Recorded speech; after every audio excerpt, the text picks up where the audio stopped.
Hello, my name is Mayra. In this video, I am going to explain the pedagogical objective of my lesson plan for 7th grades.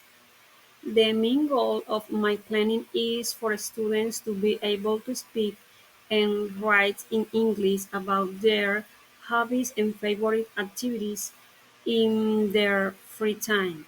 I want them to learn how to express what they like to do, what they don't like, and why using simple sentences and vocabulary appropriate for their level.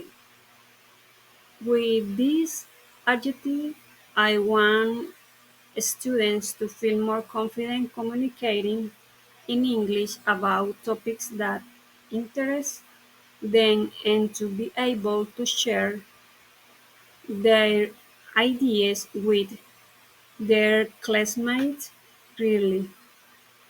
Also, by working with hobbies and free time activities, students are more motivated because they can talk about their own likes and experiences.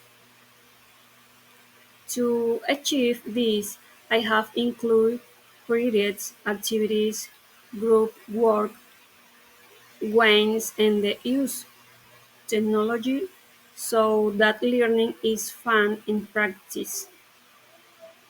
In conclusion, the pedagogical objective of my lesson plan is for students to use English to express their preferences and interests in real situations, developing confidence and communication skills that are useful for their daily life. Thank you for watching my video. Bye.